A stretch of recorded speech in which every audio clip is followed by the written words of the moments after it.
Avec Cyril Laby, donc l'entreprise MyTechTrip et surtout l'application MyMove, on a tous été confrontés soit directement, soit par médias interposés à ce qui s'est passé encore récemment gare Saint-Lazare, des retards, le fameux retard de la gare Montparnasse. Puis dans les TER, on n'est pas forcément géniaux, on le sait dans la région. Petit clin d'œil à nos amis de la région et de la SNCF. Vous avez trouvé la possibilité de faire une application qui permet de prévenir de ces retards sur tous les supports d'information et avec un maximum de rapidité, ce qui fait gagner du temps, donc de l'argent à tous les utilisateurs. Exactement. En fait, on a créé une solution qui permet à un opérateur, une régie de transport finalement, un réseau de transport, d'anticiper les événements impondérables qui pourraient survenir sur un réseau de transport, comme un accident de voyageur, un incident technique sur le voie. Tout événement qui vient perturber le réseau de transport, on va donner la possibilité à cet opérateur de prédéfinir ce qu'on va appeler des scénarios de diffusion d'informations pour que dès lors que l'événement arrive dans le système, l'opérateur puisse diffuser une information aux voyageurs sur l'état du trafic et les itinéraires alternatifs en 2 ou 3 secondes, quand aujourd'hui il a besoin d'environ 2 minutes statistiquement par média de communication et donc plus d'une demi-heure pour l'ensemble des médias existants sur un réseau de transport.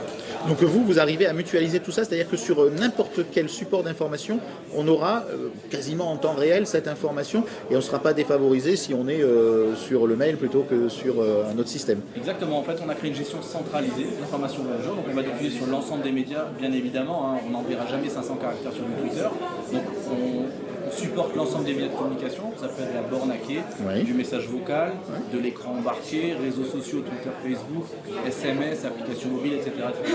Donc on a un contrôle de cohérence sur chacun des médias, et là où on a une réelle plus-value, c'est que nos messages pourront évoluer en fonction de la vie de l'événement, en fonction de son évolution. Nos scénarios sont prédéfinis, mais ne sont pas figés pour autant. L'opérateur aura toujours la main pour faire évoluer ces scénarios prédéfinis.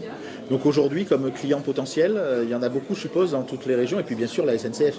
Exactement. Donc il y a à peu près 400 réseaux sur le territoire français qui nous intéressent aujourd'hui. On en a rencontré une bonne partie. L'ensemble de ces réseaux que nous avons rencontrés sont très intéressés par notre solution. La SNCF, suite aux événements gare Montparnasse, donc on a terminé 3e du sprint information voyageur, challenge national qui a été lancé le 13 novembre, et on espère effectivement pouvoir lancer cette collaboration avec la SNCF le plus rapidement possible. Et Las Vegas, c'est pour au-delà des 400 clients potentiels français, aller à l'international? Alors Las Vegas, c'est pour deux choses, effectivement aller à l'international, mais c'est aussi et surtout se confronter au marché international et se faire valider que nous n'avons pas de concurrents au niveau international. C'est l'objectif premier de notre déplacement à Las Vegas. Mais écoutez, bonne chance et puis on va suivre bien sûr ça sur mprovence.com. Merci.